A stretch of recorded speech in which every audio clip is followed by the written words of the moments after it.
Alam mo yung pakiramdam once ma-observe mo kung paano ang lahat ay may kanya-kanyang bahagi sa iglesia. Mapapaisip ka na ang dami talagang ginagawang mabuti ng Lord. Ramdam talaga yung galaw ng pagmamahal niya sa lahat ng paraan. It's not really about the place, but it is still a home I want to care for dahil dito ako pinapalago ng Panginoon. Kaya, paano pa nga ba ako makakatulong sa burden para sa tahanang to? Meron tayong kapatirang bayanihan. It's our pledges every first Sunday of the month saved for our worship center's financial burdens. Para kay Lord at sa gawain niya to. After all, our giving should always be because we love the Lord Jesus. Kaya maliit man o malaki ang ating maibigay, kung lahat ay nagtutulungan, ito ay magiging makabuluhan. Join us in giving every first Sunday. Bayanihan tayo para kay Lord at sa kanyang iglesia.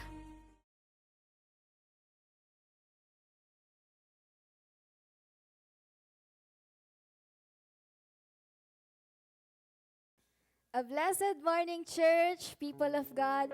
Lahat po ba tayo ay may puso pong nagagalak at nagpapasalamat sa ating Diyos? Yes and amen. Napakaganda pong umaga ang binigay po muli sa atin ng Diyos. At sa araw po na to, ay saksi po muli tayo sa kanyang kabutihan at katapatan sa ating mga buhay. Kaya po inaanyayaan ko po ang lahat na tumayo. And this morning, church, nakikita po ng Diyos ang nilalaman po ng ating puso't isipan. And I pray and I hope po na ang makita po sa atin ng Diyos ay yung ninanais siya at gusto siyang masumpungan sa umaga pong ito. At ang pinangako po sa atin ng Diyos that He will reward those who seek Him diligently. And alam po natin na ang napakagandang reward po na ibibigay po sa atin ng ating Ama ay ang ating Panginoong Jesus. Kaya po sa umaga pong ito, sa pamamagitan po ng mga awitin natin, ay maging naisin po natin na masumpungan sa umaga pong ito ang ating Panginoong Jesus, ang kanyang mukha. Napakagandang mukha. Kaya po tayo pong lahat ay manalangin. Aming Ama, aming Amang banal, sa inyo lamang po kami lumalapit, wala na pong iba. Dahil ikaw ang aming Diyos. Sa inyo kami umaasa at sumasandig, aming Ama. Father God, salamat po Lord God sa umagang ito na ibinigay niyo po sa amin. Pinahintulutan niyo po kami Lord God muli na magkaroon ng panibagong umaga upang makita ang inyong pag-ibig, ang inyong katapatan at kabutihan na aming Diyos. Aming Ama, sa umaga pong ito, wala na po kaming ibang naising kundi ang maibigay sa inyo ang aming buong buhay, aming Ama. At dalangin po namin sa umagang ito, Lord God, ang aming awitin, maging ang aming panalangin, Lord. Lahat ng mamumutawi sa aming mga bibig, Lord God, ay maging masamyong na handog sa inyong banal na harapan. Aming Ama, ikaw ang nakakita ng aming mga puso, Lord God. Patuloy niyong linisin, aming Ama, at makita niyo lamang po the righteousness of our Lord Jesus Christ. Aming Ama, aming Panginoong Jesus, sa inyo kami umaasa, Lord God, sa ginawa mo sa krus ng Kalbaryo, aming Panginoong Jesus. At aming Ama, magagala kami sa inyong piling, aming Diyos, at patuloy na aawit at sasamba sa inyong presensya, aming Ama. Father God, sa inyo po namin, Lord God, binibigay ang aming buong buhay ng may pag-ibig at pananampalataya sa inyo, aming Panginoong Jesus. And this we pray, and all your people will say, Amen and Amen. Palakpakan po natin ang ating Panginoong Jesus. Oh, we thank you, Lord God. Come on, church, let us clap our hands. And let this song be our prayer and the desire of our hearts. Sing to you, Lord God.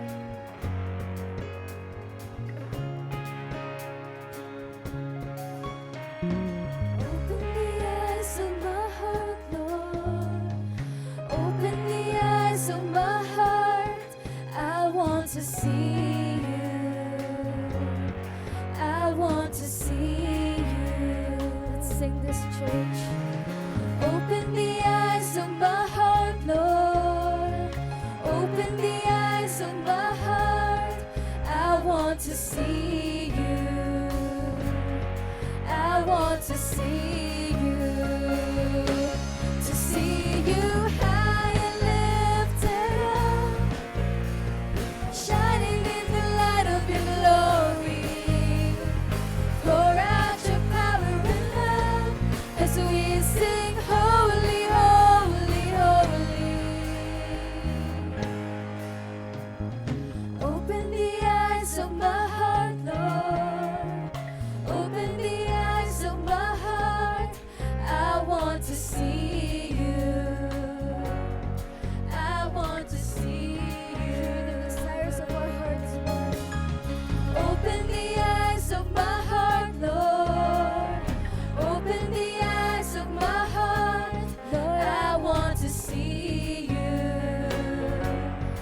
God. Holy, holy, holy people. Holy, holy, holy. Lord, you are holy, holy, holy. I want to see you. For who you are, Lord, we worship you. Holy, holy, holy. Holy, holy, holy. And we cry, holy, holy, holy. I want to see you. Let's give a clap offering to our Lord Jesus Christ. Lord, we thank you, Lord God. And we acknowledge your presence here in our midst, Father. Lord God, patuloy kami nagpapakumbaba sa inyong banal na harapan, aming Diyos. At ibinibigay sa inyo ang aming buong buhay, aming buong puso, aming Ama. Sa inyo lamang kami lalapit, aming Diyos.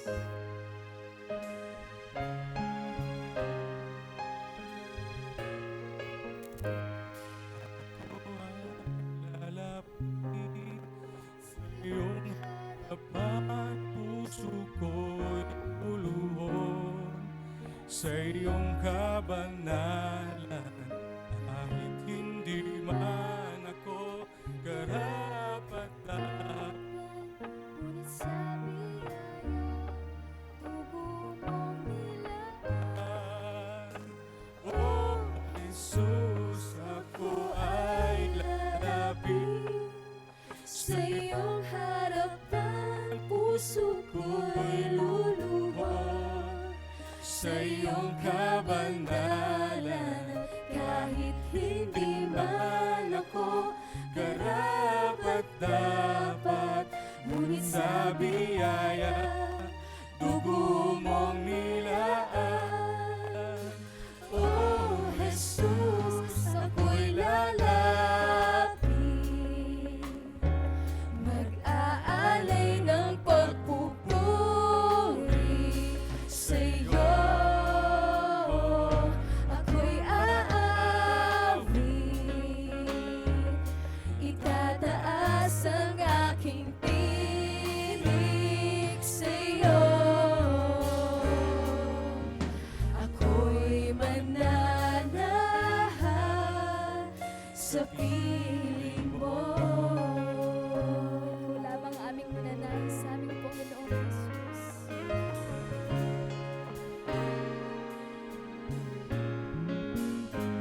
Ako ay lalapit sa iyong harapan, puso ko'y luluhod sa iyong kabanalan. At kahit hindi man ako karapat-dapat, ngunit sa biyaya, tugo mong nilaan.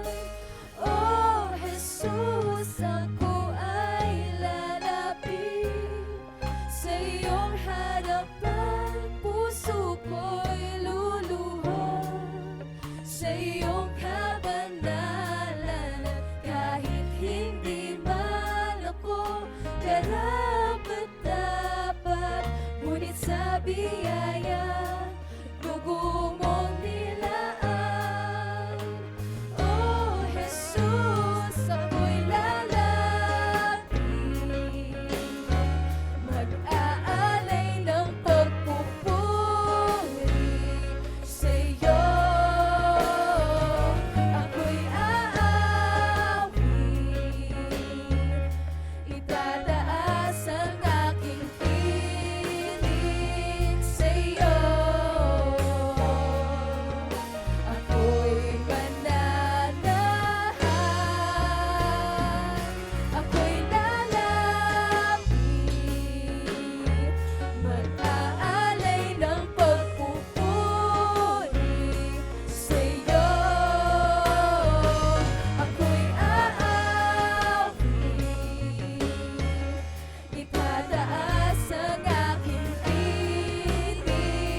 kami malapit sa puso mo, aming Panginoong Jesus.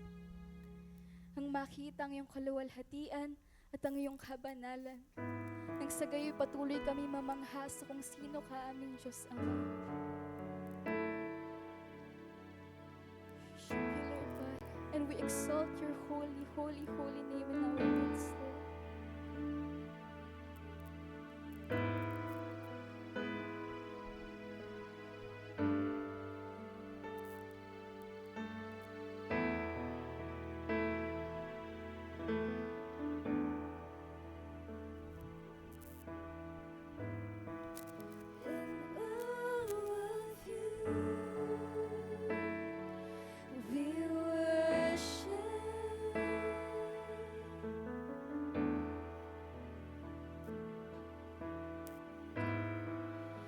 Stand amazed at your great love.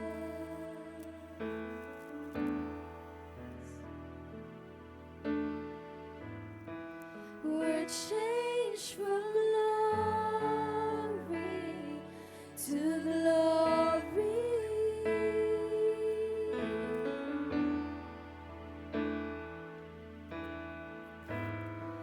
We set our hearts on you, our God.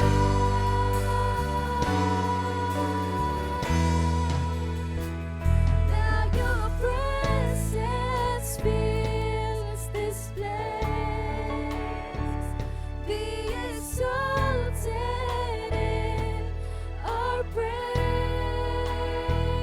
as we worship. I believe you are near.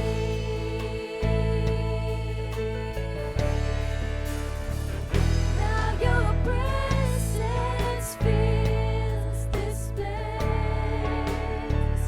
Be exalted in our praise as we worship. I believe that you are near.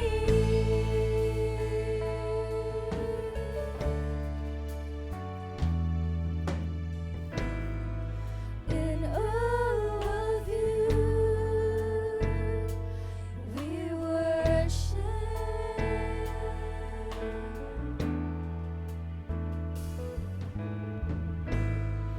And stand amazed at your great love.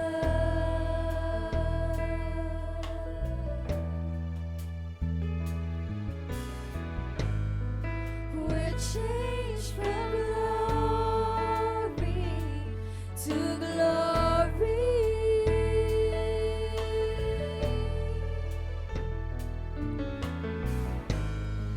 We set our hearts on you, our God.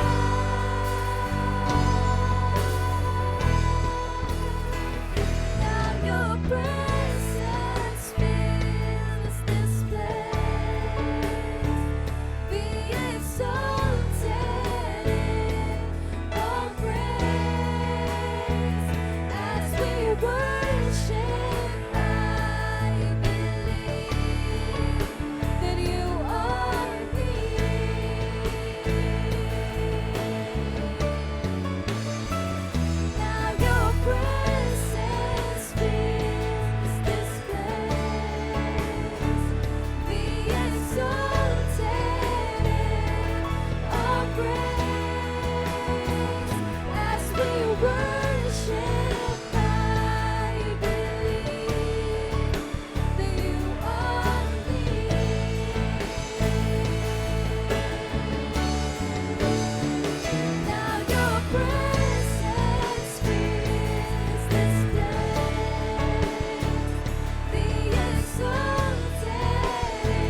Lord God.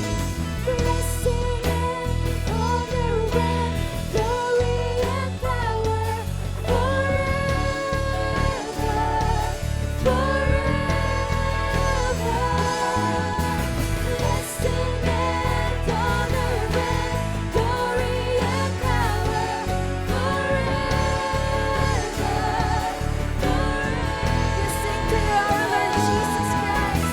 Blessing and honor and glory and power forever, Unto your name, unto your name, Lord God. blessing and honor and glory and power forever, forever. Blessing and honor and glory and power forever, And your people sing to you, Lord God. blessing and honor and glory and power forever,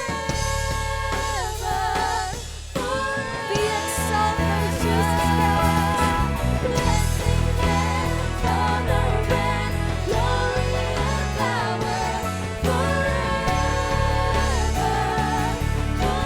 Our Redeemer, our Savior, blessing and honor and glory and power forever, blessing and honor and glory and power forever,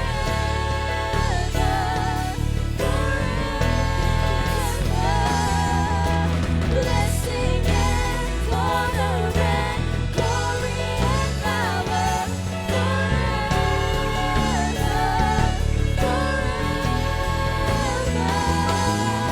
blessing and honor and glory and power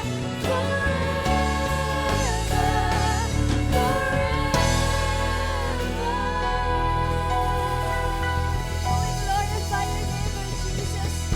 We worship you, Lord God, the Alpha and the Omega, Lord, the Lamb of God. We worship you, Lord Jesus Christ. For there's none like you. Wala nang makakapantay sa inyong kapangyarihan, Lord, at sa inyong kaluwalhatian, naming Panginoon. Father God, this is our desire, Lord, each day of our lives, to love you and to know you, Lord God, face to face, Lord Jesus Christ. Wala na po kaming ibang naisin, Lord, kundi manatili sa piling mo, Panginoon, to gaze upon your beauty, our Lord Jesus Christ. This is our prayer, Lord, and this is our desire. Surface, Lord, let me know you.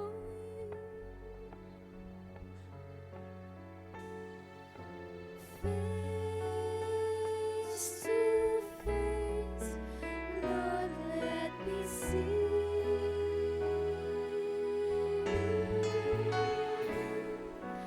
In this place of quiet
oras, Lord God, ang malapit sa inyo, Panginoong Jesus, na araw-araw nasusumpungan ka at nararanasan ang iyong banal na presensya, aming Diyos. Aming Ama, salamat sa pribilehiyo, Lord God, na maranasan ka, Panginoon, ang malayang makalapit sa inyo anumang oras ng aming mga buhay, aming Ama. Salamat, Lord, at nananatili kang tapat sa inyong pangako, Lord, na you will be with us, Lord God. At kami po nagpapasalamat, Lord God, dahil ikaw ay nasa amin, Lord, at patuloy niyo kaming hawak at iniingatan naming Panginoong Jesus. Aming Ama, ibinibigay po namin sa inyo ang aming mga puso, Lord God. Aming Ama, hindi na po, Lord God, ang naisin namin, Lord God, ang masusunod, Lord, at maging ang sarili naming kalooban, aming Ama. Pero Panginoon, ikaw na po ang nabubuhay sa amin, aming Ama, at kayo ang masusunod, Lord, ang kalooban mo, aming Panginoong Jesus. Father, help us to seek you, Lord God. Help us to seek your kingdom and your righteousness, aming Panginoong Jesus. Na wala na kaming hahanapin pang iba sa mundong ito, aming Panginoon, kundi ang iyong mukha, Lord God, kundi masilayan ng iyong kabanalan at ang iyong kaluwalhatian, aming Panginoon. Aming Ama, salamat po sa umagang ito na muli niyong pinamala sa amin ng iyong presensya. Muli niyo po kaming inaliw, aming Panginoong Jesus. Aming Ama, direct our hearts and our minds towards you, Lord Jesus Christ, sapagkat ito ang aming mga buhay, aming Ama, para lamang po sa inyo, aming Panginoong Jesus. Salamat sa pagpapaalala sa amin na aming Panginoon kung para kanino ang aming mga buhay, Lord God, kung bakit kami naririto, aming Panginoong Jesus. And it all because of you, Lord God, for your glory alone, our Lord Jesus Christ. Salamat po, aming Ama, at patuloy niyo kaming inaabot, Lord God. Sa inyo na po namin, Lord God, patuloy na ibibigay ang aming buong buhay, ang aming buong pag-ibig, ang aming buong oras, Lord God, tayong sa inyo, aming Panginoong Jesus. Sa inyo nararapat ang pinakamataas na papuri, ang pinakamataas na pagsamba at karangalan, tayong sa pangalan at matamis na pangalan at makapangyarihan na pangalan ng aming Panginoong Jesus. And your church says, Amen and Amen. We thank you, our Lord Jesus Christ. All glory and honor belongs to you alone, Father God. Thank you, Lord God. We love you, Lord Jesus. To God be all the glory po, and you may now all be seated, and let's now prepare our hearts as we listen to His word.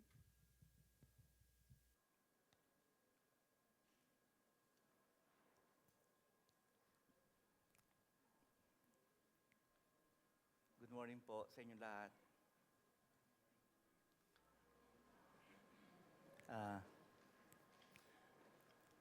Today is our last day sa ating anniversary ng buong November, kaya probably by December, tsaka po natin itutuloy ang Book of Revelation. Tatapusin lang po natin yung ating theme sa buwang ito para ho makumpleto natin ang mensahe ng Panginoon sa atin, entitled po na Jesus at the Center of Our Life, based on Hebrews chapter 12, yun po.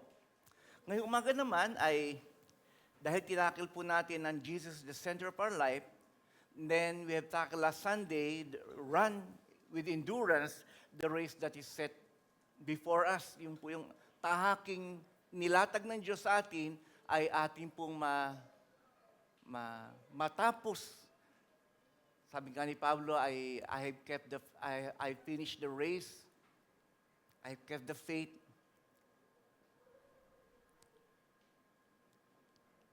At nais ng Panginoon na ngayon ay mailagay po natin ang hindi lamang ang buhay natin ay nakasentro sa Panginoon, kundi ang ating isipan at ang ating puso ay maisentro sa ating Panginoong Hesus sa pamamagitan ng ating pang-araw-araw na pamumuhay. This is now the life application of Jesus as the center of our life. I would like to read to you first, dalawang scripture po ito, pero 1 Peter muna, chapter 4, starting verse 1 to 3.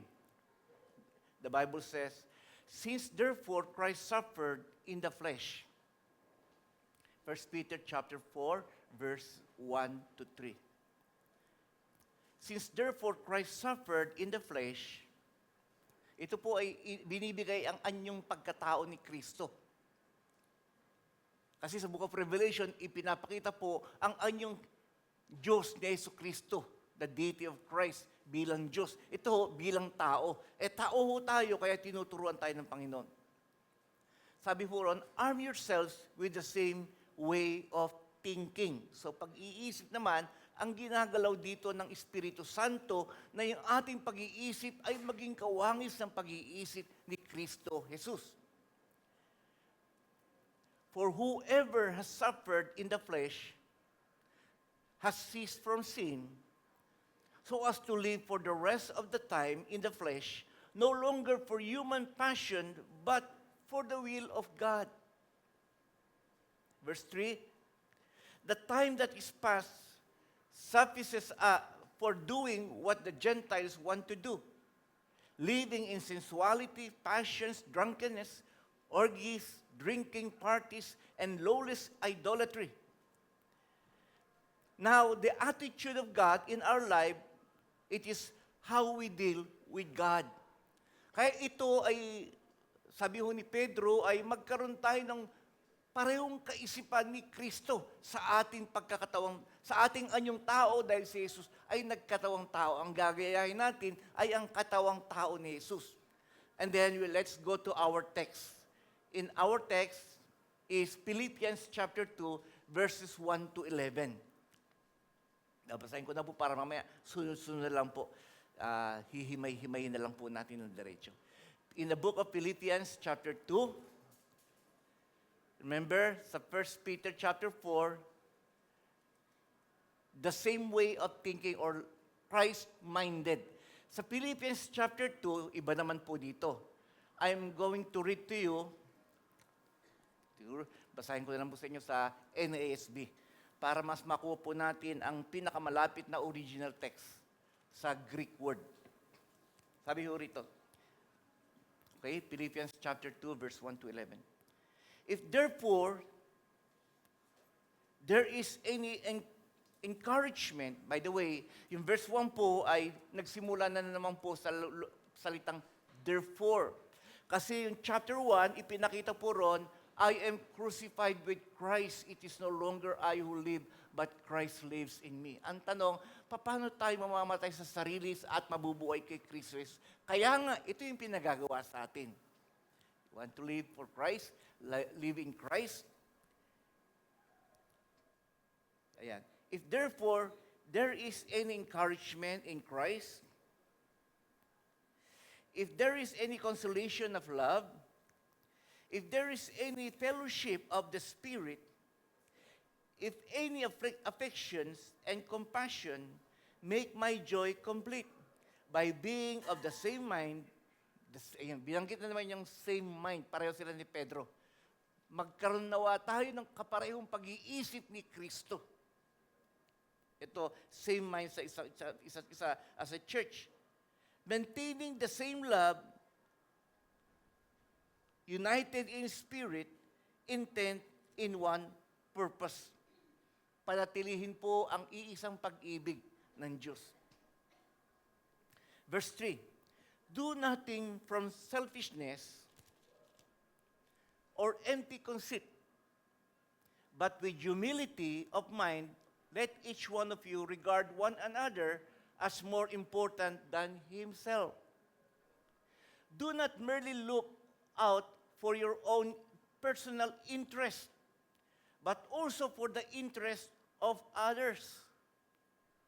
Tapos ang verse 5 po, ang pinaka-main text natin, have this attitude in yourselves, which was also in Christ Jesus, who, although he existed in the form of God, did not regard equality with God a thing to be grasped, but emptied himself, taking the form of a bondservant and being made in the likeness of men. Being found in appearance as a man, he humbled himself by becoming obedient to the point of death, even the death on the cross. Therefore, also God highly exalted him and bestowed on him the name which is above every name. Pinakamataas na pangalan na po ito. Wala na pong hihigit sa pangalan ng Panginoong Hesus.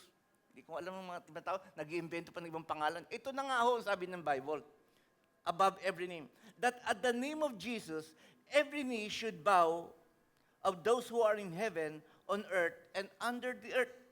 And that every tongue should confess that Jesus Christ is Lord, to the glory of God the Father. May the Almighty God bless His Word. Kaya pinakita na natin dito, yung kay Pedro po ay that we might have the same mind, parehong kaisipan ni Kristo. Kay Pablo naman, have this attitude among yourselves. Kaya ginamit ko po ang NASB kasi attitude ang nakalagay po sa pinaka-original text. Sa ibang lengguwahe po ay the same mind. Have this mind among yourselves. Ayoko pong gamitin yung mind dito kasi ang pinag-uusapan na po rito, puso, yung attitude, as we define the meaning of attitude in the Bible. The same attitude as our Lord Jesus Christ. Dito po ay the Christ-like behavior according to Philippians chapter 2. Attitude is an inward feeling expressed by behavior. Kay Pedro naman, be like-minded as in Christ. Friends, in Philippians chapter 2, verse 3 to 8, 5 things that Paul tells about proper Christian attitude. Ito na attitude na pinag-uusapan dito. Pero yung attitude natin nakasentro po sa pagiging anyong tao ni Kristo. Ano ba ang attitude ng Panginoon? Ano ba yung kanyang pag-uugali? Sabi ng una, do things for the right reason. Verse 3 ho yun. Do things, gawin mo ang lahat ng bagay sa tamang dahilan. Regard others more important than yourself. Isipin mo rin na mahalaga rin ng ibang tao kaysa sa iyong sarili. Kaya po nagkakaroon ng korupsyon at panluloko ang mga tao dahil ang iniisip ng tao, mas mahalaga sila kaysa sa ibang tao. See? Hindi ko nila iniisip ang kahalaga ng ibang tao. Kaya sa mga comment po itong week na to, may mga Christmas season, sabi ho ng isang government official, yung 500 pesos, tama na sa tao para sa kanilang Noche Buena. Ang dami nagalit. Sabi, anong palagay mo sa amin? Yung 500 piso. 500 pesos na po para sa Noche Buena. Panahon po ni Jose Rizal yung 500 pesos. Ibig sabihin, they do not care about people. Kulang pa ho yung sa ordinaryong tanghalian ng mga tao o hapunan. See? Why? Dahil ang iniisip nila, mas mahalaga sila kaysa sa ibang tao. Pero sa Biblia, sa verse 3, regard others as more important than yourself. And then verse 4, look out for the interest of others. Isipin mo rin, ang interest ng ibang tao, yung kanilang minimiti. Kaya nagkakaroon po ng korupsyon, nagkakaroon ng lokohan, nagkakaroon ng dayaan. Kasi ang iniisip ng mga tao ay yung kanilang sarili lamang. Para sa kanila, ang mahalaga, yung kanilang sarili. Hindi na mahalaga yung ibang tao, basta sila lang. Look at this. This is now the attitude of our Lord Jesus na ipinapakita sa verse dito ho sa Christ recognized the sonship and therefore was willing to serve God and others. Friends, attitude, as I've said, attitude is an inward feeling expressed by behavior. Di ba?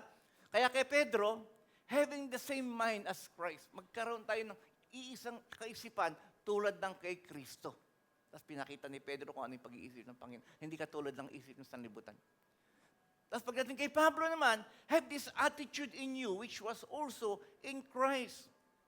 Di ba? Kasi iniisip po natin ay yung attitude ni Jesus ng Panginoon bilang tao ay atin pong gagayahin.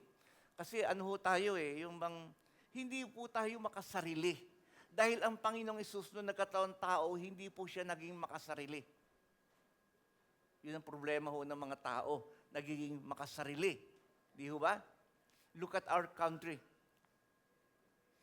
Ngayon po, may rally na naman. Every Sunday nila may rally. And the people always demanding. Nagdidemand ang tao sa lahat po ng kanilang gusto. Rally ho ng rally ang mga tao. Siyempre, ibig sabihin, kaya minsan, kahit hindi ho tayo sumasali sa rally, minsan naapektuhan po yung ating isip at puso. Masyado tayong nai-stress sa napakagulong nangyayari sa ating libutan. Kaya ang sabi ng Panginoon, do not be anxious for anything. Philippians chapter 4. Philippians uli yun. Verse 6. Do not be anxious for anything, but in everything, by prayer and supplication. Yung prayer ho, relasyon sa Diyos. Yung supplication, sabihin mo ang iyong pangangailangan. With thanksgiving.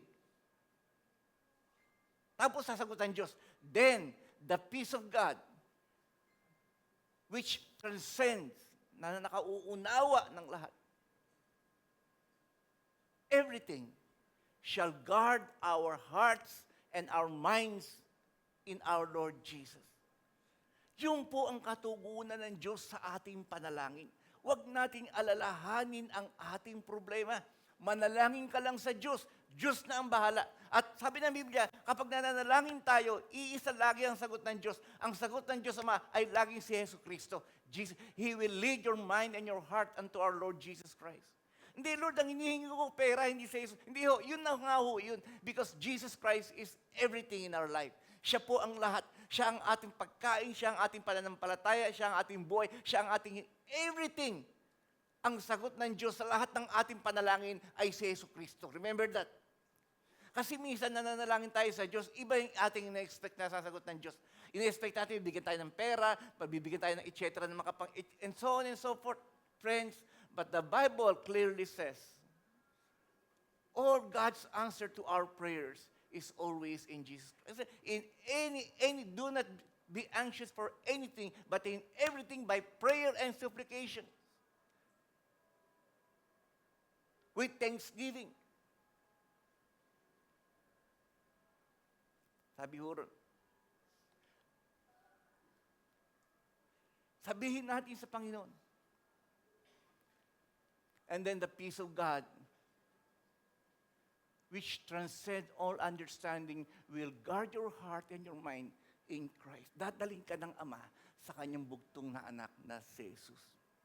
Di ba kaya sinabi ni Lord sa Matthew chapter 6, verse 34, therefore do not be anxious about tomorrow, for tomorrow will be anxious for itself. Sufficient for the day is its own trouble. Friends, ang tugon ng Diyos sa ating mga panalangin ay laging si Yesu Cristo. Kita ho yan. At even in the book of Hebrews chapter 13, sabi ni Lord, hindi kita pababayaan, hindi kita iiwan. That is enough for God's answer to all our prayers. Kasi ganun po ang Panginoong sumagot sa ating panalangin. Hindi naman yung are you worried about kung ano mangyayari sa Pilipinas? I don't care. God is in control.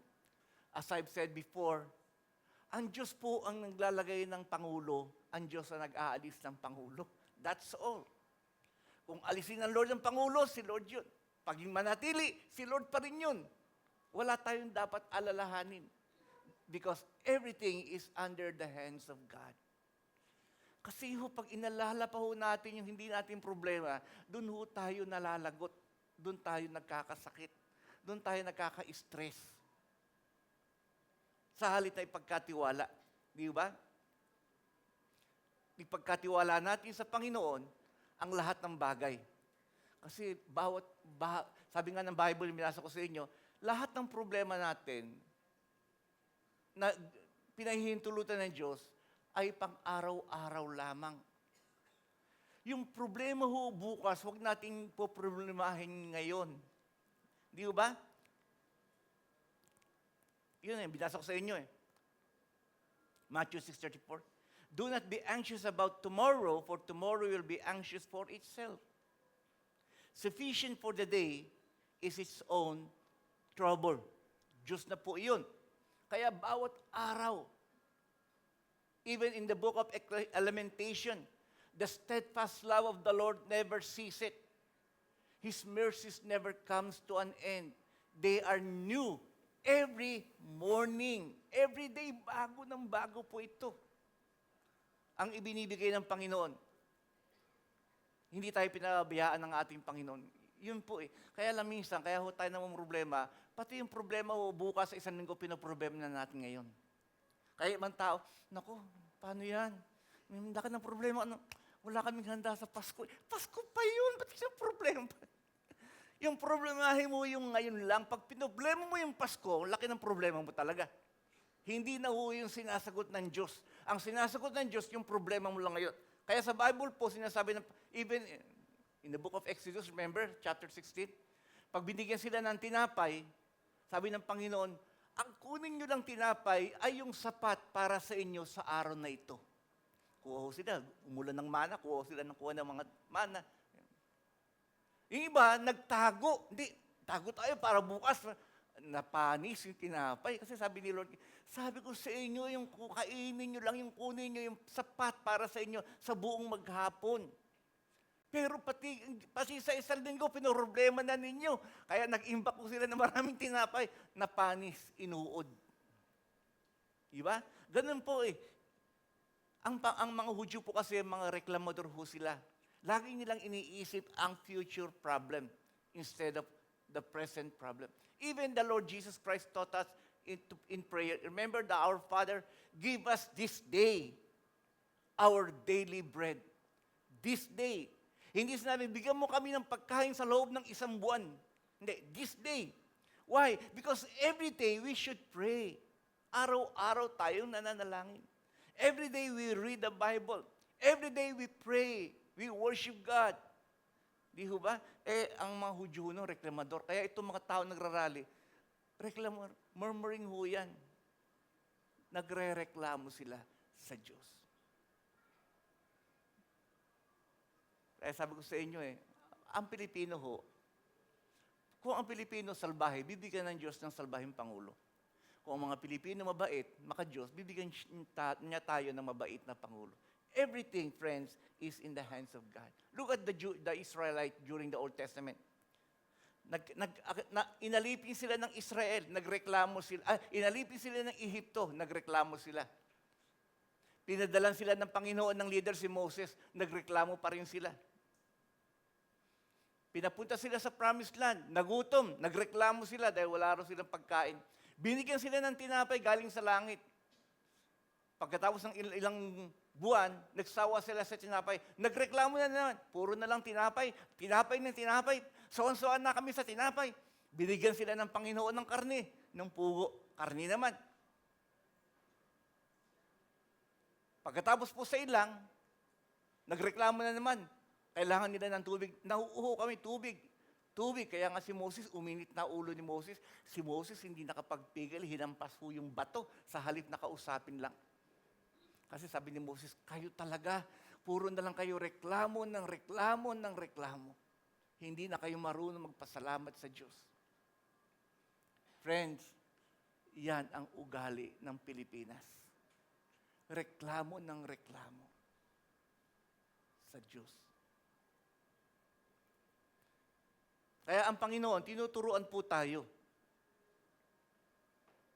Kaya sabi, tama yun sa Matthew 6, huwag ninyong alalahanin ang bukas sapagkat ang bukas ang mag-aalala sa kanyang sarili. Sapat na para ngayon ang kabalisahan sa araw na ito.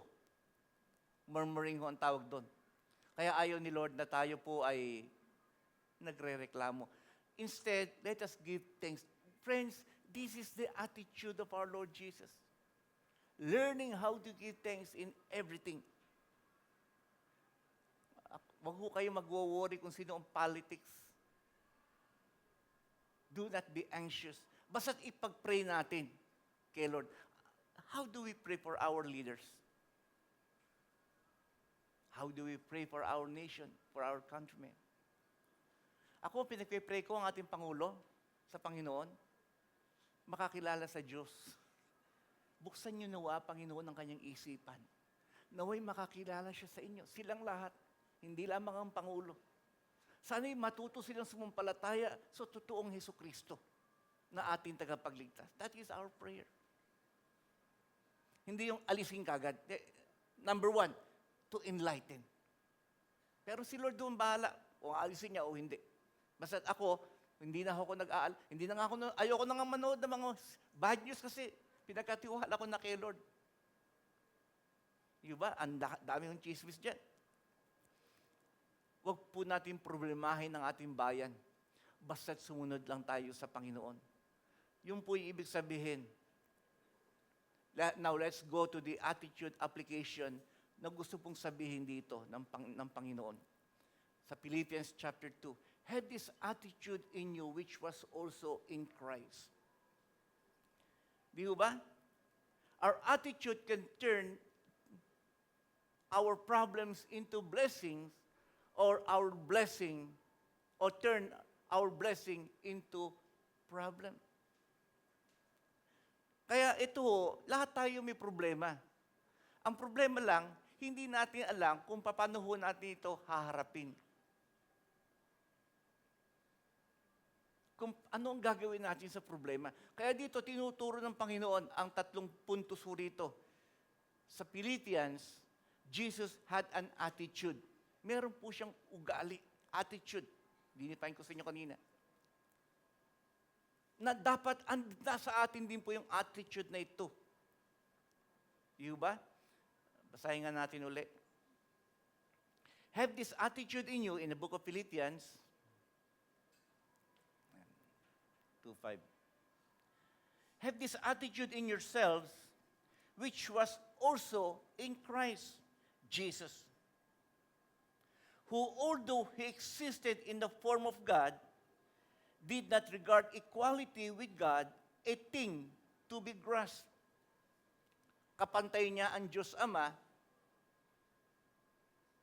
a thing to be grasped. Na ito po ay kanya pong dapat itong pinanghahawakan. Subalit hindi niya po pinairal ang kanyang pagiging Diyos. Siya po ay nagpakumbaba. That's why, again,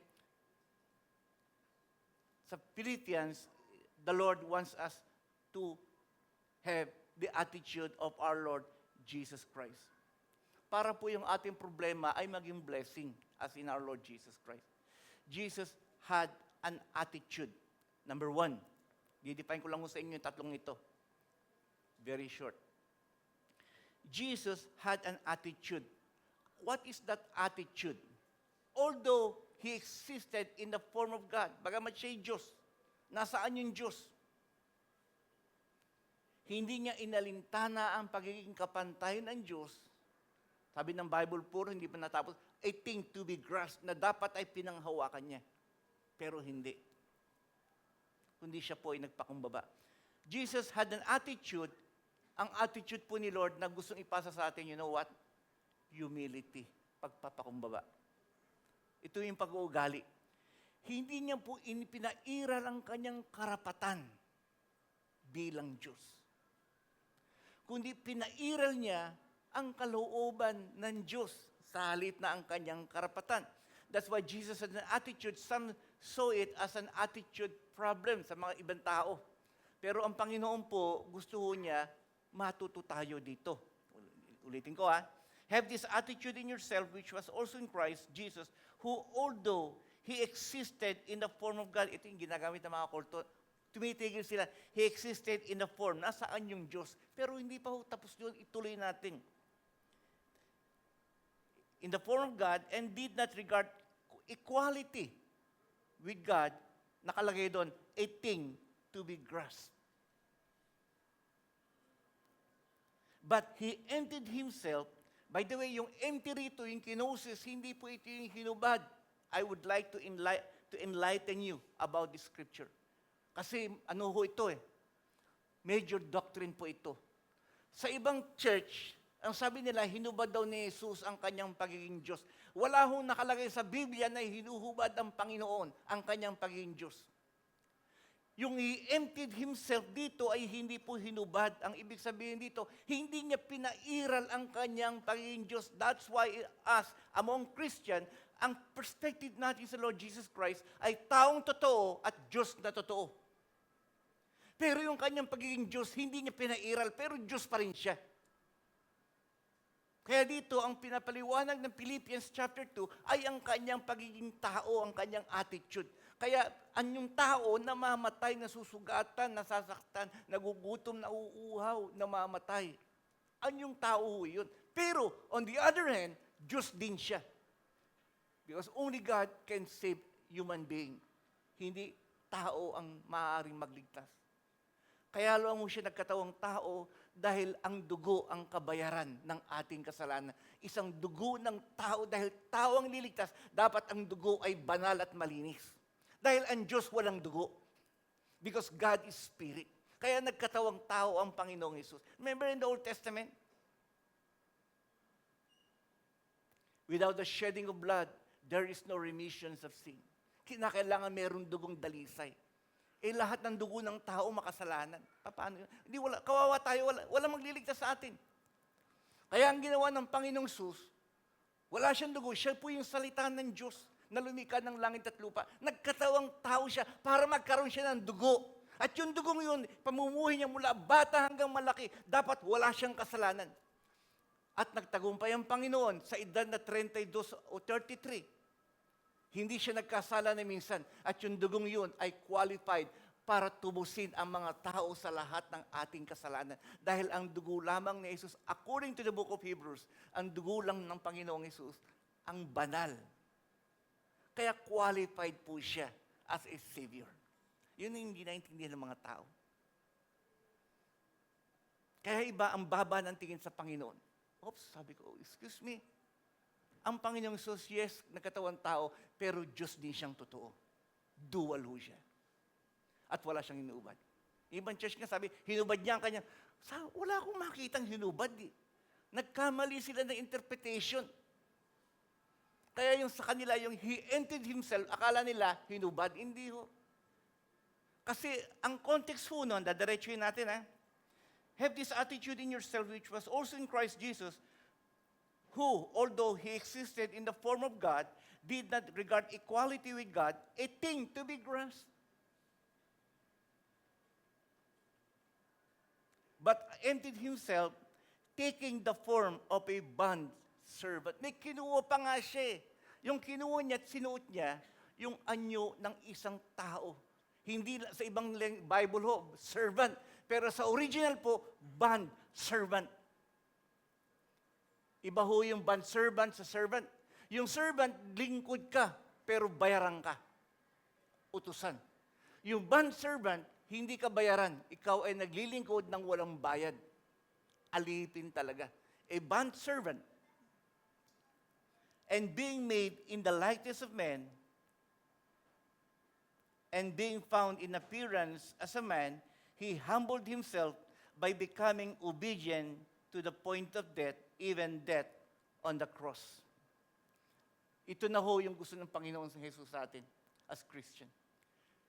Have this attitude in you which was also in Christ. Magkaroon tayo ng attitude ng kamukha ng ating Panginoong Jesus. Kung saan hindi pinaiiral ang kanyang karapatan, kundi ang pinaiiral ay ang kalooban ng Diyos. Pagdating sa karapatan, dyan ho kaya ang human rights, dun ho sila mali. Puro ho karapatan. Remember the prodigal son? Parehong salbahe yung magkapatid, yung bunso at panganay. Yung bunso, buhay pa tatay niya, hinihingi na niya yung mana. Yung panganay naman, hindi nga hinihingi yung mana, hinihingi naman yung kanyang karapatan. May karapatan ako eh. Hindi mo ako lumayas ng tahanan. Hindi ko nilistay tatay ang kayamanan mo. Kaya ako may karapatan. Ako dapat ang pinagpaparty mo, hindi yung kapatid kong yan. Pareho pong salbahe. Ang Panginoon, ang pinaiiral ay ang kalooban ng Diyos.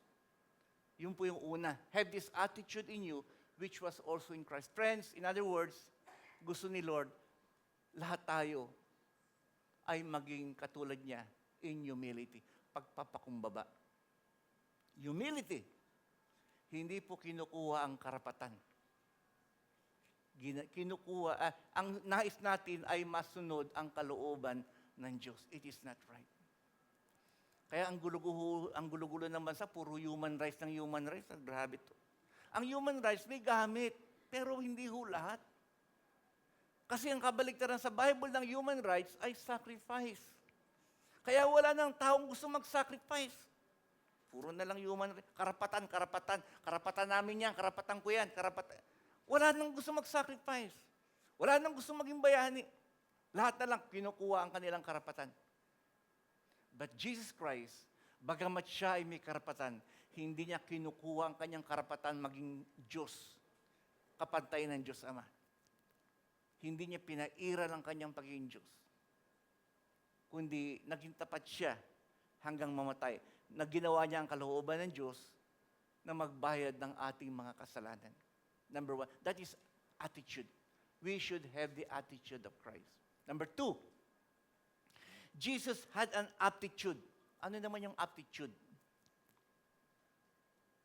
Yung aptitude po, it means the quickness in learning. Mabilis matuto sa pangyayari. Tatlo lang ho ito kaya madali nyo matandaan. Number 1, attitude, like Christ. Number 2, Jesus had an aptitude. Yung aptitude po, madali siyang matuto. Tao ho, yung pinapaliwanag ito yung pagiging katawan tao ng Panginoon. Mabilis siyang matuto sa mga pangyayari. Aptitude po ang tawag doon. He learned Hebrews chapter 5 verse 8. Basahin ko sa inyo. Kasi sabi, ang bilis ni Lord matuto. Hindi, Diyos siya eh. Hindi na kinakailangan matuto, alam na niya lahat. Hindi, yung katawan tao niya. Sa bawat pagdurusa, ay may tinuturo ang Diyos sa tao. At yun ang nasa Panginoon, aptitude po, quickness in learning. Mabilis siyang matuto sa pangyayari. Hebrews chapter 5 verse 8. Although he was a son, bagamat siya anak ng Diyos, he learned obedience through the things that he suffered. Nung binabasa ko po ito, tataka ko, ba't natututo pa siya? Diyos na nga siya, alam na nga niya lahat. Hindi eh. Yung pinaniliwanag dito, yung kanyang anyong tao. Although he was the Son of God, he learned obedience from the things which he suffered. Natututo ang Panginoon. Friends, real obedience to God is when we are in problems and suffering, not in prosperity. Napakadaling sumunod sa Diyos pag wala kang problema. Pero pag may problema ka, sige nga, sumunod ka nga sa Diyos. Hindi yan makasunod ng mga tao. Sa tithes and offering lang, ang dami ng palpa. Hindi, pastor, kaya daw tithes and offering, kulang ang pera namin. Kakainin na nga lang namin to. See? Kasi may problema ka. That's why you cannot obey. Pero si Lord Jesus Christ, He learned obedience by the things which He suffered. Natututo ang Panginoon. Friends, sa atin po yun, ibig sabihin, sa bawat problema na pinahihintulot sa atin ng Diyos, yun ay aral. Gusto ni Lord matutunan natin ang mga aral sa ating mga problema. Kaya magkakaroon po tayo ng aptitude na kamukha ng ating Panginoong Hesus, madaling maturuan pagdating sa problema. Yun po ibig sabihin. Mabilis matuto sa mga pangyayari, lalo na sa problema. Kasi minsan ang tao ho, pinapahintulot ni Lord ang mga problema. Hindi tayo matututo sa ating mga problema. All problems are teaching from God. Inaalaw niya ho ito, di ba? Yung iba nga, naghihirap na sa buhay, hindi pa rin natututo, mayabang pa rin. Yung iba naman, namatayan na nga, hindi pa rin natututo. Yung iba nga nang kakasakit na, nakaka-cancer, hindi pa rin natututo, kinakain pa rin yung mga bawal. See, we never learn from our problems. Tinuturuan na nga ho tayo. Nagkakasakit na nga tayo, hindi naman tayo natututo. Yung iba nga, nalulugi na sa negosyo, hindi pa rin natututo. Sa lahat ho, ganun. Kaya may isang pastor ho noon, sikat na sikat. Lahat na ho, nung tinalikuran niya ang Diyos, tinalikuran niya ang Bible, ang nangyari yung asawa niya namatay. Ay, hindi muna namatay. Tinamaan sila ng undoy. Sabi ko, may mensahe ang Panginoon. Hindi pa rin nagbago, tinuloy niya yung kanyang layunin. Iwasan ng Biblia, iwasan ng ang prayer, iwasan si Lord. Namatay yung asawa. Hindi pa rin natuto. Tinuloy niya yung kanyang maling katuruan. Nangyari, nagkawatak-watak yung church, Pastor Hushe. Nag-alisan yung mga pastor. Tinuloy niya pa rin. Sabi ko, ang daming lesson na tinuturo sa kanya. Bakit ayaw niyang makinig sa Panginoon? Ang dami. Hindi siya matututo sa lahat ng problema. Hanggang sa siya po ay kinuha na lang ng Panginoon. Namatay na ho siya. But he never repent. Hindi niya binalikan ang una niyang pag-ibig. Nasa Bible ho yun. Doon malungkot. Kasi tayo po, sa lahat ng bagay, tandaan ho ninyo, tinuturuan tayo ng Panginoon. Ano man ang problemang meron tayong taglay-taglay o dinadaanan ngayon. Pakinggan ninyo, may tinuturo. For example, si Job. Napakabait na tao ho yun. But why did God allow such a big problem to Job? Namatay na ang mga anak, namatay lahat yung anak niya. Bumagsak ang negosyo. Yung mga alipin niya, patay lahat. Naghirap siya. Pero mayaman si Job. Pati siya nagkasakit. Iniwan siya ng asawa niya. Bakit? Ngayon pala, may tinuturo ang Panginoon. Ang tinuturo ng Panginoon kay Job, kasi ang tanong ni Job, Lord, bakit nangyayari sa akin to? Ang bait-bait ko naman sa iyo. Tapat naman ako sa iyo. Pinanghahawakan pala ni Job yung kanyang righteousness. Simple lang eh. Anak, huwag mong panghawakan yung iyong kabaitan. Minahal kita hindi dahil sa mabait ka, minahal kita bilang ikaw. Doon lang naiintindihan ni Job na kaya tayo niligtas ng Diyos, hindi dahil sa mabait tayo. Minahal tayo ng Diyos dahil mahal tayo ng Diyos. Because of who we are. Nung natutunan ni Job, ay ganun pala. Doon lang siya pinagaling ng Panginoon at ibinaling ang mga nawala sa kanya. Learning from his problem. Tayo, natututo ba tayo sa ating mga problema? What we have learned.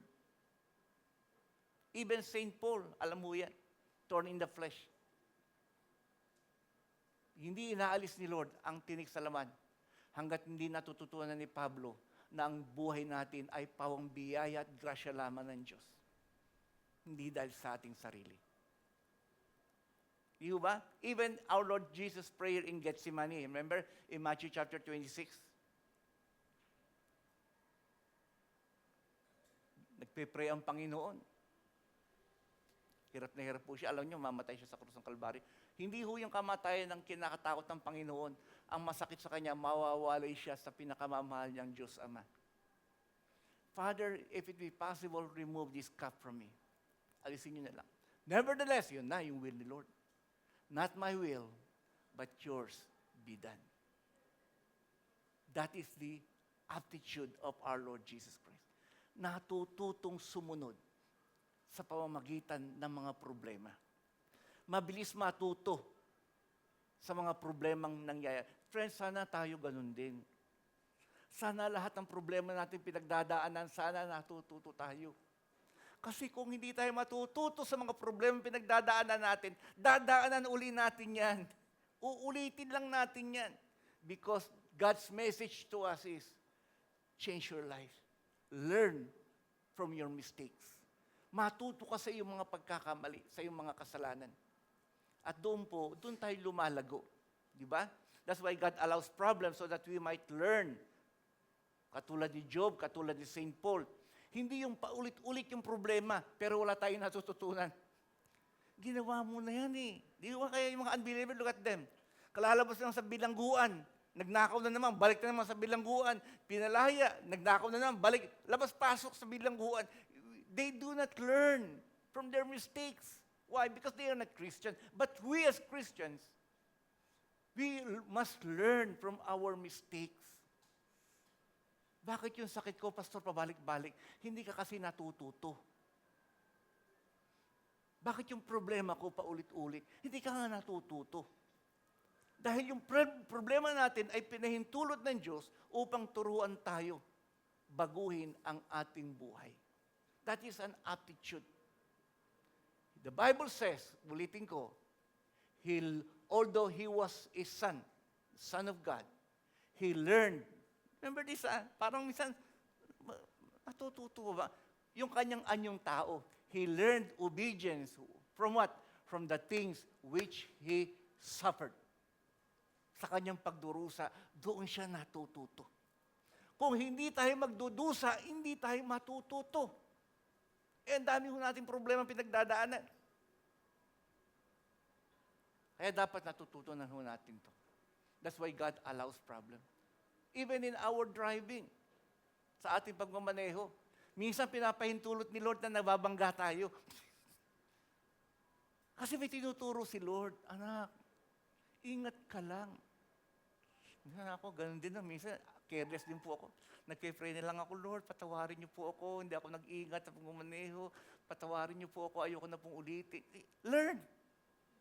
Huwag mo na hintayin pa mabangga ka. We must learn from our mistakes. That is the attitude of our Lord Jesus Christ. Number 1, attitude, humility. Number 2, aptitude, learning from our mistakes. Learning from our problems. Si Lord hindi naman nagkakamali. Pero si Lord natututo sa mga problema. He learned obedience from the things which He suffered according to Hebrews 5 verse 8. Then number 3, Jesus had latitude. So now, attitude, aptitude, and latitude. Tatlo lang po ito. Life application. To point us into our Lord Jesus. Yung latitude, Jesus had latitude, creativeness in positioning. Marunong gumawa ng paraan upang makatulong sa iba. Naalala ko niyo sa John chapter 2, naubusan ng alak yung kasalan, inimbita si Lord at ang kanyang pamilya. Naubusan ng alak. Hindi pa dapat gumawa ng ang Panginoon ng himala. Pero sabi ni Maria, anak, wala na silang alak. Anong pakialam mo, babae? Hindi ho yun. Wala silang alak. Sabi ni Lord, hindi pa oras ang aking mission. Ang kanyang unang himala ay ginawa niyang alak, ang tubig. Pero yun, kasi kasalan po yun. Nung panahon yun, ang context po, lahat ng mga pagdiriwang ay alak. Hindi ho yung alak na ito ho yung mga katas lang po ito ng ubas.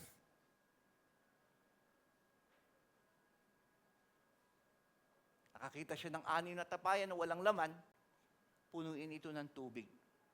At ginawa niyang alak ang tubig. Marunong gumawa ng paraan upang makatulong sa iba. Friends, dapat alam natin, hindi lang ho tayo yung, hindi tayo gumagawa ng paraan, dapat gumagawa tayo ng paraan. Ang tawag po doon ay latitude. Naalala ho niya, hindi ko alam kung naikwento ko sa inyo, sa Africa ho, near the island of Africa, meron pong 2 lalaki na salesman, pinapunta ho ron para magbenta ho ng mga sapatos during their time. Pagpunta nila sa Africa, sabi ng isa, nako, lahat ng tao rito nakapaa, hindi nila kailangan ng sapatos, tumawag ka agad. Hello, pauwiin nyo na lang kami dyan, hindi nila kailangan ng sapatos. Lahat dito, hindi gumagamit ng sapatos, lahat sila nakapaa. Yung isa, iba, marunong mo. Hello, magpadala ka rito ng 10,000 sapatos. Ang mga tao rito walang sapatos, kailangan nila ang sapatos. O sino mas maganda? Sino yung gumawa ng paraan? Yun po yung kanilang latitude. Creative in positioning. Ang nakita ng isa, hindi nila kailangan ng sapatos kasi nakapaa. Yung isa naman, nakita niya, kailangan nila ng sapatos kasi nakapaa sila. O di natuto magsapatos yung mga tao. Dahil mayroong isang salesman na meron pong magandang pag-iisip na makatulong sa iba para po sa makatulong at guminhawa ang buhay ng tao. Dapat ho, ganun tayo. Yung bang, kasi karamihan po sa Christian, pag wala, hindi na ho gumagawa ng paraan. Pero ang gusto ni Lord, marunong tayong gumawa ng paraan. Wala ka bang paraan? Hindi kasi ang tao ho kadalasan namumuhay po ayon sa batas ng tao. Hindi ko na-share ko sa inyo yung isang kasalan po rito. Some time ago, meron pong 2 doktor galing sa Amerika pumunta sa Pilipinas para magpakasal. Katoliko sila.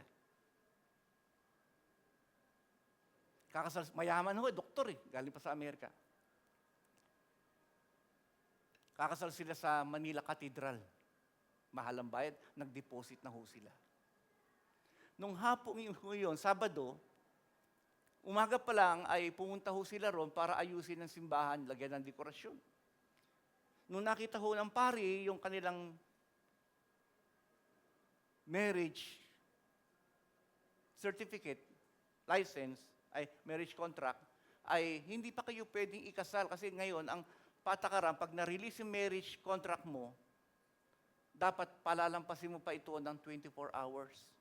Hindi pa po kayo pwedeng ikasal mamayang hapon, bukas pa. Ngayon nyo lang umaga kinuha to eh. Umiyak ho yung doktorang babae. Siyempre, doktora babae. Sabi niya, hindi ho pwede, mamaya ho, na alam na ng mga, may imbitasyon na kami, yung mga pagkain, luto na. Dito ho kami, kakasal sa Manila katira. Nag-down payment na nga ho kami. Sabi ng pare, ay sorry, wala tayong magagawa. Ang batas ay batas, yan na. Umiyak ho yung babae, naawa ho. Walang magawa ho yung mag-asawa, ayaw sila ikasal ng simbahan. Pero nag-down na sila. Malaki din na down. I think 50,000 down payment. Yung pamangkin niya, babae, naawa. Tita, kung gusto nyo, meron akong kilalang pastor. Baka matulungan niya kayo. Tapos kinausap ako, tinawagan ako. Nakita ho kami dyan sa Caloocan. Tapos pinakita sa akin yung papel, umiyak yung doktora. Tapos sabi, ay oo, ngayon nyo lang pala na-release ito eh, kasi tanghali ho yun. Eh bukas pa kayo pwede ikasal. Umiyak yung babae. Pero, naawa ho ako sa babae. Nung umiyak ko yung doktora, sabi ko, kawawa naman. Pero pwede ko ho kayo ikasal mamayang hapon. Lilipat na lang ho tayo dun sa garden sa Intramuros, kasi Manila Cathedral, sa tapat lang. Pero may kondisyon ako. Ano po yung pastor? Bukas tayo magpipirmahan. Kasi ang kasal po, ang totoong kasal ay yung signing of contract. Pero yung religious ceremony, hindi po yung kaso. Talaga po, tuwan-tuwa ho sila. O di kinasal ko nung bandang hapon. Urgent. Gumalaw ang Panginoon. Sabi ng mga ninong at ninang, mga puro Katoliko eh. Pastor, ngayon ko lang naiintindihan yung buhay ng pag-aasawa, ng kasal. Pwede ba ikasal muli kami? Hindi namin naiintindihan. Tuwan-tuwa ho yung mag-asawa. Kinasal ko sila. Ang tawag doon, gumawa ka ng paraan. Tapos kinabukasan, nagkita ho kami, nagpirmahan kami sa isang restaurant sa Caloocan. Sabi sa akin ng babae, tsaka ng lalaki, Pastor, buti pa kayo, hindi nyo kami kilala, hindi nyo kami ka-religion, pero tinulungan nyo kami. Pero hindi namin narinig sa pare ito. At nung kinukuha namin yung aming deposit, Pastor, ayaw na ibigay sa amin. Binigay ko, babawi. Walang bawi-bawi. Talagang inapiho sila. Naawa ko. Sabi, hayaan nyo na po. Diyos na ang bahala. Tuwan-tuwa ho yung mag-asawa. Friends, yun ang ibig sabihin ng Panginoon. We must have a latitude, creativeness in positioning. Marunong gumawa ng paraan. Hindi, wala akong magagawa. Bawal eh. Bukas pa kayo. Anong magagawa ko? Wala eh.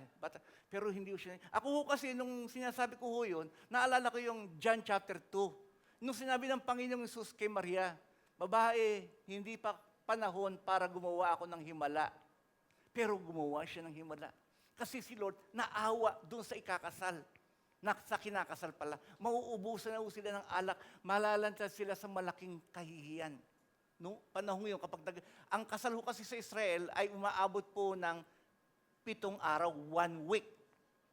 Mantakin ho ninyo, 6 na tapayang punong-puno ng alak. Iinumin nila ho yun, 6 na araw. Naubos kagad. Pero nung gumawa ang Panginoon, nagulat silang sarap. Kaya sabi nila, ang dami ng mga alak dyan, 6 na tapayan, punong-puno ng alak. Hindi ho kasi 6 days ang kasal. 1 week po, 1 week ang kasal po nila. It refers to our, 1 week, it refers to our marriage in heaven. Kaya pag rapture, ito, parallel na po ito pag rapture natin, yung 7 taon sa langit ay puro ho yung celebration ng wedding. Ikakasal ang church at ang Panginoong Jesus. Samantalang sa lupa ay nagkakaroon ng 7 taong Great Tribulation. Kasi custom po ng Israel yun. Pag may kinasal, 1 linggo, puro celebration yun. Ang taking huli nyo, tayo pagkatapos ng rapture, 7 taong puro celebration. Puro naman celebration sa langit. Ikakasal tayo sa Panginoon. Ando doon po yung kasama na ho rin yung pagbibigay po ng gantimpala, rewarding, and then marriage. Tapos ng 7 years, bababa tayo sa lupa para pangasiwaan ang daigdig sa loob po ng 1,000 years sa pamumuno ng ating Panginoong Hesus. Kaya yung sinasabi ko sa inyo, kaya yung 2 salesman sa Africa, yung isa, gumawa ng paraan. Ang nakita niya yung pangangailangan ng tao.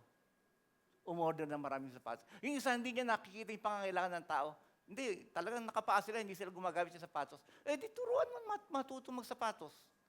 Kasi mayroon siyang pasanin sa kapwa-tao.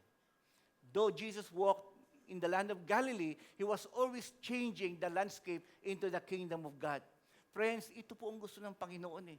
Have this attitude in you. Altitude, latitude. Jesus wants our home to be a kingdom of God. In other words, kahit saan magpunta ang Panginoon, gusto niya yung isang lugar ay gawin niyang kaharian ng Diyos. Pag ang isang tao naging Christian, ang gusto ng Panginoon, yung tahanan mo maging kaharian ng Diyos. Pag pinasok ka ng Panginoon sa isang kumpanya, gusto ni Lord yung company pinapasukan mo, maging kaharian ng Diyos. Kaya gagamitin ka ng Panginoon as a good testimony. Lahat, kaya ako sa Bible nakikita ko sa 4 Gospel, lahat ng pinupuntahan ni Lord, gusto niya, Kingdom of God. Kingdom of God. Pagharian nawa ng Diyos ang lugar na ito. Pagharian nawa ng Diyos ang church na ito. Pagharian nawa ng Diyos ang Malolos, and so on and so forth. The kingdom of God is very important to our Lord Jesus. Yung negosyo natin na ibinigay ng Panginoon, gusto niya, pagharian tayo ng kaharian ng Diyos. Kaya kapag ang Christian ng ninegosyo, walang corruption. Pag pinag-uusapan yung corruption, ito masakit na naman ang ulo natin. Sabi ho nila, ito, lahat ng agency ng government natin may corruption. Hindi, grabe. Talaga? O sige, magpunta ka kahit sa opisina. Tingnan mo kung hihingi sila ng lagay. Kung gusto mo mabilis, dagdagan mo bayad mo. Kung hindi ka naman asikasuhin. Siyempre, hindi naman lahat, pero lahat halos. Yan, that's the term. May corruption po. Paano mo dadalhin yung problemang yan? Yan. Kaya dito lumalabas na, do not be anxious for anything, but in everything by prayer and supplication, make your request unto God. Friends, God wants us to orient. I will end with this as a conclusion. As a temple, the word orientation literally means turn toward the east. The Latin oriens means rising, as where the sun rises. Ang church po ng Panginoon, especially our church here in Malolos, ang pinangalanan po natin, ito po yung binigay ni Lord, hindi ho ito aksidente lang. Ang pinangalan po natin sa ating church ay Eastern Light Ministries. Sa Tagalog ay liwanag sa silangan. Eastern Light. Ang silangan ay simbolo ng liwanag kasi doon sumisikat yung umagang araw. Ang kanluran ay simbolo ng taglubog. Doon lumulubog yung araw. Kaya yung west, simbolo ng taglubog. Yung silangan ay simbolo ng liwanag. Kaya ang ginamit natin text sa Eastern Light Ministries ay John chapter 1, verse 4 to 5. Jesus was the light of men. The light shines in darkness, and the darkness did not comprehend it. Kaya hindi kayang gapiin ng kadiliman ang kaliwanagan. That's why Eastern Light. And then in Matthew chapter 24, verse 27, the second coming of our Lord Jesus Christ from the eastern sky to the west. Ang second coming, ang Panginoon magpapakita sa silangan, abot ang kanluran. In Matthew chapter 2, unang Pasko, the star is seen in the eastern sky. Ang bituin na gumabay sa Panginoon, sa mga pantas na tao, ay galing po sa silangan, the eastern light. Kaya noon, ang church po nila ay, why? Because every church is supposed to face the future, even in Jerusalem. Ang kanilang templo dapat nakaharap sa silangan. East is the direction of the return of our Lord Jesus Christ.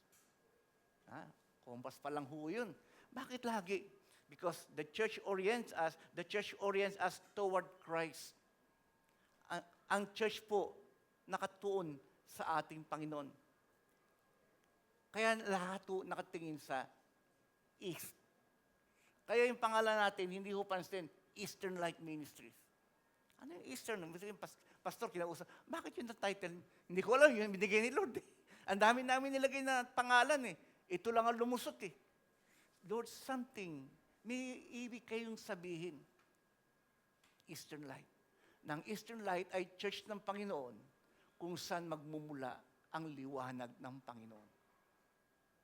It symbolizes hope, pag-asa. Hindi ho natin ginawang Western light. Kasi ang Western ay taglubog. Padilim na ho yun. Tayo papaliwanag. At sabi ng John chapter 1, yung text ho natin, ay hindi kayang daigin ng kadiliman ang liwanag. That's why Christian in the Eastern Light Ministries should be victorious Christian. Mapagtagumpay. Because we are the Eastern Light of our Lord Jesus Christ. Liwanag po tayo. Are you attitude, latitude, facing a Christ-ward direction toward the living Christ?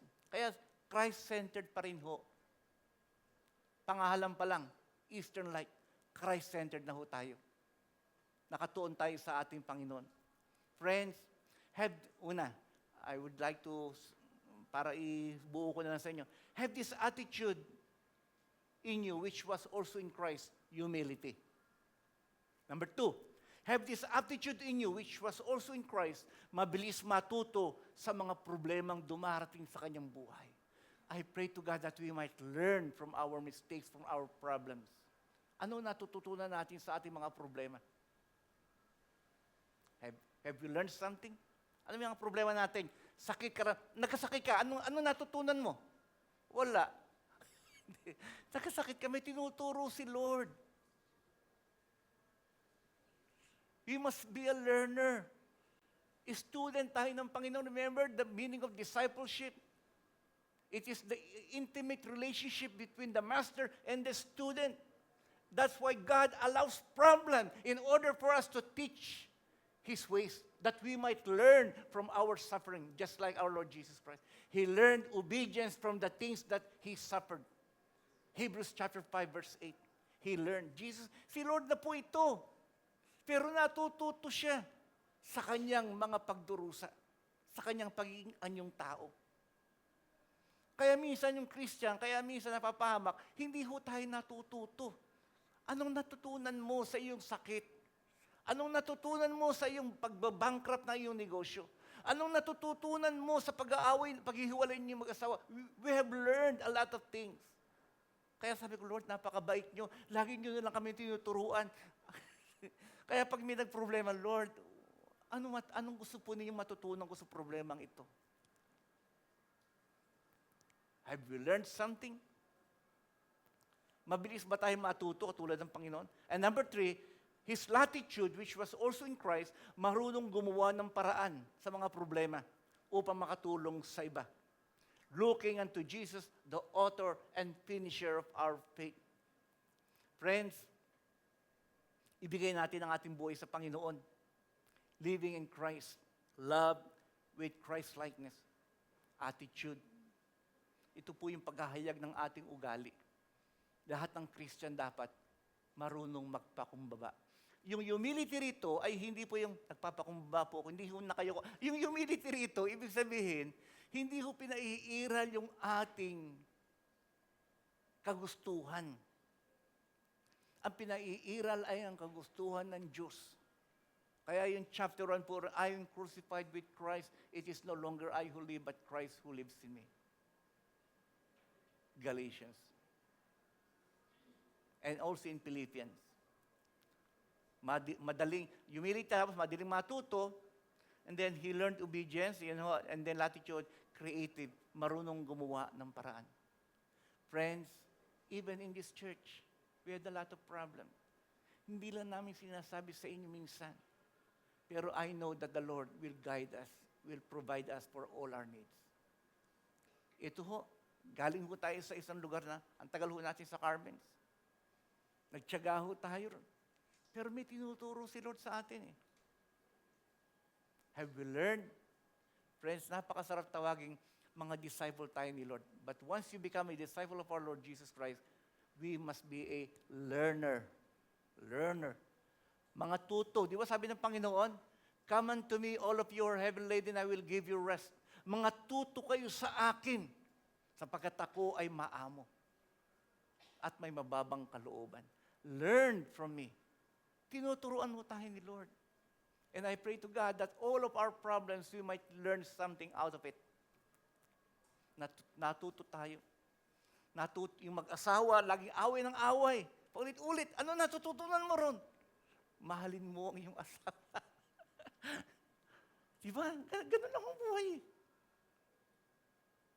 Pero pag hindi ho tayo natututo, mapapansin niyo, paulit-ulit lang yung problema natin. Ito na naman tayo, aaway na naman tayo. Why? Because the Lord allows it. Because you are not learning from God. And the Lord wants to teach us something very important. That we might be like the image of our Lord Jesus. And kaya, remember, years ago, sabi ko sa inyo, the goal of this church is that we might be like our Lord Jesus Christ, or Christ-likeness according to the book of Colossians. Maging kawangis natin ang Panginoong Yesus. Friends, that will end our theme in our anniversary. Jesus, the center of our life. Christ-likeness. Right now, we're going to pray for each one of you sa lahat po ng ating mga pinagdadaan ng buhay, problema. Mangyari sa atin ang tatlong ito. The attitude of our Lord Jesus Christ, which is humility. The attitude, which is learning. We must learn quickly. And then number 3, latitude. Marunong gumawa ng kaparaanan. At ang Diyos po ang sa atin. Ay, excited po ako na ang church na ito maging kawangis ni Lord. Kaya magugulat po kayo.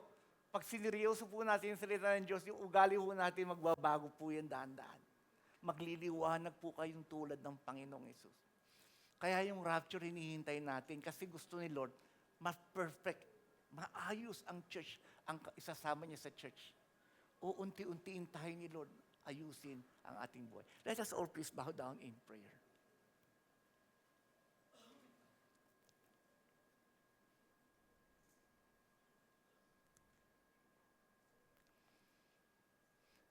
Dumudulog sa inyo aming Ama at nagsusumamo ang inyong mga anak.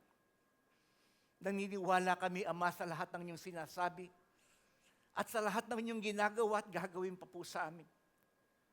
Panginoong Hesus, naniniwala kami sa ginawa ninyo sa krus ng Kalbaryo. Bagamat kayo po ay Diyos at nagkatawang tao, nais ninyo kami na mga tao na nilikha ninyo ay maging kawangis ni Kristo Jesus sa kanyang pagiging anyong tao. Ang inyong pong pag-uugali, ang inyong pong katangian ng kabutihan at kabanalan ay aming maipamuhay sa pang-araw-araw. Sa kabila ng aming mga pagsubok na pinagdadaanan, mga problema na hindi namin maunawaan, ngayon, Amay, nauunawaan na namin ang inyong katuruan na pinahihintulot ninyo ang aming pinagdadaan ng problema. Sapagkat gusto nyo kaming matuto sa buhay, tulad ng aming Panginoong Hesus, na natutong sumunod sa kabila ng mga pasakit na kanyang pinagdadaanan. Kami naman po, Ama, ay lumalapit sa inyo. Mahina man kami at marupok. Ama, turuan nyo kami, tulungan nyo kami maging malakas upang madaig namin ang sanlibutan. Ilayo nyo po kami sa lahat ng tukso at kasalanan at huwag nyo kaming ipahihintulot sa gawa ng kasamaan. Sa iyong mapagpalang kamay, Amay, nilalagak namin ang bawat pamilya, bawat sangkatauhan ninyo sa iglesyang ito.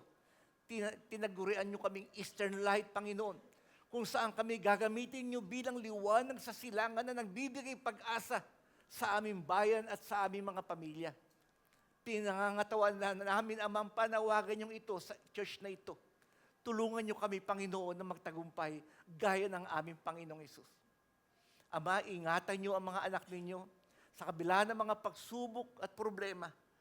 Ang mga aral ninyo ay aming kapulutan, Panginoon, upang unti-unti niyo kaming maiwangi sa inyong mahal na anak na si Jesus. Patnubayan niyo kami, Ama. Pakinggan niyo nawa ang kanilang pananalangin, ang kanilang mga hinaing, Panginoon. Ang mga may sakit ay paghagalingin ninyo. Ang namumroblema sa pinansyal ay pagpapalain ninyo. Subalit may kalakit na aral, Panginoon, sa lahat ng aming pinagdadaanan. Maraming salamat po, Ama. Nais namin maging kabahagi ng inyong kaharian dito sa lupa, ng gaya ng sa langit. Ama, tanggapin niyo po ang aming mga handog sa inyo. Una, ang aming kaluluwa at puso. Ikalawa, ang aming mga tithes and offering, love gifts, and pledges, Ama. Tanggapin niyo rin po ito, Ama, na tulutan niyo maging bahagi kami ng inyong gawain. Malaking bagay sa amin kung tatanggapin ninyo ang aming inaalay sa inyo na may pasasalamat. Tanggapin niyo po ang kanilang tithes and offering. Nawa pagpalain niyo lalo ang kanilang buhay at maunawaan nila, Panginoon, na ang lahat ng inyong anak ay kalakip sa inyong kaharian dito sa lupa, Panginoon. Ingatan niyo po sila, papakinggan niyo ang kanilang pananalangin, pagalingin niyo po ang kanilang karamdaman. Salamat po, aming Ama. Maingat naming ibinabalik sa inyo ang lahat ng kapurihan. Ama, sinisingit din namin ang aming bansang Pilipinas. Patawarin niyo po kami mga Pilipino sa aming mga kasalanan. Patawarin niyo po ang aming mga liderato, ang aming Pangulo, at ang lahat ng namumuno. Ang dalangin namin, Ama, lahat sila'y makakilala sa inyo. Mamulat sila sa katotohanan na kayo ang Diyos na nagmamahal sa amin. Kayo ang nagtatayo ng Pangulo. Kayo rin ang siyang nag-aalis ng Pangulo. Patawarin niyo ang bansang Pilipinas, Panginoon, sa aming mga kasalanan.